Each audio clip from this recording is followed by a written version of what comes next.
मछली, कमल, पेड़ पौधे, पंछी, तो यही आज का हमारा टॉपिक। आखिर मिथिला पेंटिंग में यही सारी चीजें क्यों बनाई जाती हैं? आज का टॉपिक हमारा यही होने वाला है। हे हाय, मेरा नाम है राज और मैं एक मिथिला पेंटिंग आर्टिस्ट हूँ। अभी जो मैंने आपको बताया ये है मिथिला पेंटिंग में यूज होने वाले मोटिव्स और आज का हमारा टॉपिक यही है। सबसे पहले तो हम इस बारे में बात करें कि मिथिला पेंटिंग में यही सारे मोटिव्स इस्तेमाल क्यों होते हैं। देखिए, मिथिला पेंटिंग भारत के एक ऐसे रीजन से आता है जो मिथिला बिहार का नॉर्दर्न रीजन है। इसकी वजह से बहुत सारी नदियां, बहुत सारे तालाब और वाटर बॉडी से ये हर वक्त घिरा रहता है। ये भी वजह है कि मिथिला एक बहुत ही ज्यादा फ्लड प्रोन रीजन है। बाढ़ बहुत आसानी से आ जाता है मिथिला में। इसकी वजह से बहुत ज्यादा जलाशयों से घिरे होने की वजह से, वाटर बॉडी से घिरे होने की वजह से उन सारी चीजों का प्रभाव मिथिला पेंटिंग के ऊपर भी पड़ा और इस वजह से मिथिला पेंटिंग में आपको बहुत सारी वाटर बॉडीज, वाटर एनिमल्स देखने को मिलेंगी। इसीलिए भी मैथिली कल्चर में मछली का बहुत ज्यादा और बहुत ऑस्पिशियस महत्व है। बहुत ज्यादा पानी से घिरे होने की वजह से यहाँ पे बहुत ज्यादा हरियाली भी होती है।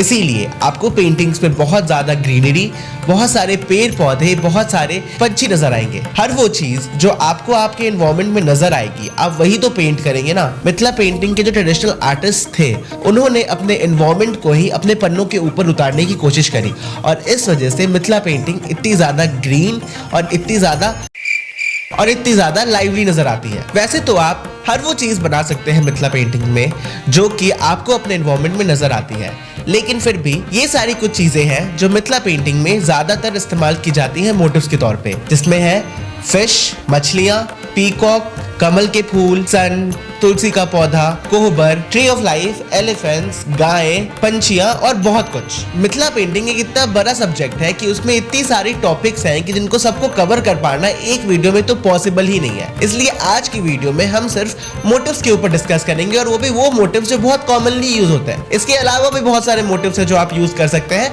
But the most commonly used motives है उनके बारे में आज हम एक एक करके चर्चा करेंगे। और हाँ, आप लोग मेरी वीडियोस को लाइक और सब्सक्राइब नहीं कर रहे, पहले लाइक करो। मैथिली कल्चर में और मिथिला पेंटिंग में भी मछलियों को सौभाग्य, उर्वरता और प्रोस्पेरिटी का सिंबल बताया गया है। मछलियां हर त्योहार में, हर रिलीजियस फंक्शन में, शादी ब्याह में मिथिला में इस्तेमाल की जाती हैं। मछली को अशुद्ध ना जानकर बहुत ही ज्यादा शुद्ध बताया गया है मिथिला के कल्चर्स में। मैथिली फैमिलीज में मछली का इस्तेमाल वैसे ही होता है जैसे बंगाली फैमिलीज में होता है। इसीलिए मछलियां मिथिला पेंटिंग में भी एक बहुत इंपॉर्टेंट रोल प्ले करती हैं। चाहे फिर हम राम सीता विवाह बना रहे हो या कोई भी ऐसा टॉपिक जो कि मिथिला पेंटिंग में बहुत कॉमनली बनाया जाता हो, या फिर शादियों में बनाया जाने वाला कोहबर, उसमें भी आपको मछलियों का बहुत ज्यादा इस्तेमाल दिखेगा। अगला है मोर। मोर एक बहुत ही ज्यादा खूबसूरत पंछी है और इस वजह से इसका मिथिला पेंटिंग में होना तो जरूरी था ही। एक बहुत ही ज्यादा कलरफुल पंछी होने की वजह से भी मोर का इस्तेमाल बहुत ज्यादा किया जाता है।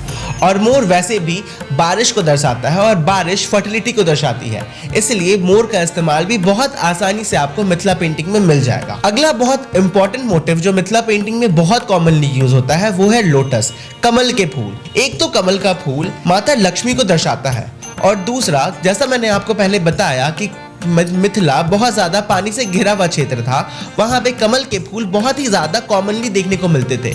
इसलिए कमल के फूलों का इस्तेमाल मिथिला पेंटिंग में बहुत ज्यादा होता है। वो बहुत ही ज्यादा कोमल, सुंदर और आकर्षक दिखते हैं जब आप उसको मिथिला पेंटिंग में बनाते हैं। एक और बात, मिथिला पेंटिंग में इन सारे मोटिव्स को बनाने का भी अपना एक तरीका है जो हम आने वाले वीडियोस में कवर करेंगे। अगर आप बिहार से हैं तो आप भगवान सूर्य से ऑटोमेटिकली एक इमोशनल कनेक्ट रखते होंगे। उसी तरह से मिथिला पेंटिंग में भी भगवान सूर्य को बहुत ही ज्यादा इंपॉर्टेंस दिया गया क्योंकि वो ऊर्जा, शक्ति का प्रतीक है। मिथिला पेंटिंग में सूरज, चंद्रमा और बहुत सारे अन्य ग्रहों को बनाने का भी अपना एक तरीका है और इसको बनाने की खास जगह है, खास वजह है जिसके कारण हम इन चीजों को बनाते हैं। कोहबर के ऊपर भी आपको सूरज और चंद्रमा और नवग्रह बने हुए दिखेंगे। अब हम बात करते हैं ग्रीनरी के ऊपर। जैसा मैंने आपको बताया, मिथिला पेंटिंग में बहुत ज्यादा हरियाली होती है। बहुत सारे ऐसे पौधे हैं जिनका हम इस्तेमाल करते हैं हमारे मिथिला पेंटिंग, जैसे हमारे तुलसी का पौधा, जैसे आम के पेड़, जैसे बरगद का पौधा। और बहुत ही अच्छा टॉपिक है ट्री ऑफ लाइफ। इन सारे पौधों को कैसे बनाना है, इनको बनाने का प्रॉपर तरीका भी हम आने वाले वीडियोस में कवर करेंगे, क्योंकि ये बहुत ही ज्यादा लेंथी हो सकता है। इसलिए मैं आने वाले वीडियोस में इनको शॉर्ट करके के आपको दिखाऊंगा ताकि आपके लिए भी देखना और सीखना कन्वीनियंट हो जाए। अब हम आते हैं जानवरों के ऊपर। मैं आपको एक बहुत ही दिलचस्प बात बताता हूँ। मिथिला पेंटिंग में सिर्फ उन जानवरों का इस्तेमाल नहीं करते हैं जो कि आपको आमतौर पर देखने को मिलते हैं, जिनको कि हम जनरली पॉजिटिव मानते हैं। जैसे बहुत सारी पेंटिंग्स में आपको गाय, हाथी, शेर ये सब नजर आएंगे, क्योंकि ये सारे वो जानवर है ना जो आपको जनरली पॉजिटिविटी को शो करते हैं। मिथिला पेंटिंग में आपको सांप, बिच्छू, ऐसे कीड़े मकोड़े जो जनरली लोग जिनको आप नेगेटिव कह सकते हो, उन सारे जानवरों का भी, उन सारे कीड़े मकोड़ों का भी इस्तेमाल किया जाता है, क्योंकि मिथिला पेंटिंग में, मिथिला कल्चर में ही बैलेंस को बहुत इम्पोर्टेंस देते हैं। हमारे जीवन के लिए, हमारे एनवायरनमेंट के लिए बहुत ज़रूरी है कि जितना हम उन सारे जानवरों को इम्पोर्टेंस दें जिनका हम इस्तेमाल अपने हर रोज़ की दिनचर्या में करते हैं, ये सारे जानवरों को भी हम उतना ही बराबर समझते हैं। इसीलिए कोबर में भी, जो कि एक बहुत ही ज़्यादा, जो कि शादियों में यूज़ होता है और बहुत ही ज़्यादा ऑस्पिशियस है, उसमें भी आपको बिच्छू और सांप जैसे जानवरों का इस्तेमाल मिल जाएगा। हाँ, मोटिव्स को सीखने के पहले आप मोटिव्स को बनाओगे कैसे, उसके लिए ये ज़रूरी है कि आप कचनी और भरनी को सीखो। और कचनी और भरनी कैसे सीखनी है, कैसे करनी है, अगर आप वो देखना चाहते हो तो आप हमारे आई बटन के ऊपर जाकर देख सकते हैं। मिथिला पेंटिंग में मोटिव यानी बार बार इस्तेमाल होने वाले डिजाइन सबसे ज्यादा इंपॉर्टेंट है।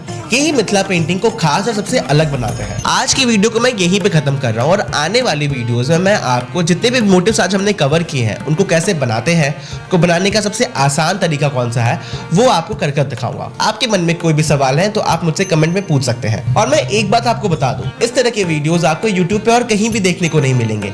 इसीलिए इस तरह के वीडियोस को देखते रहने के लिए आप मेरे चैनल को सब्सक्राइब जरूर कर लें। बाय।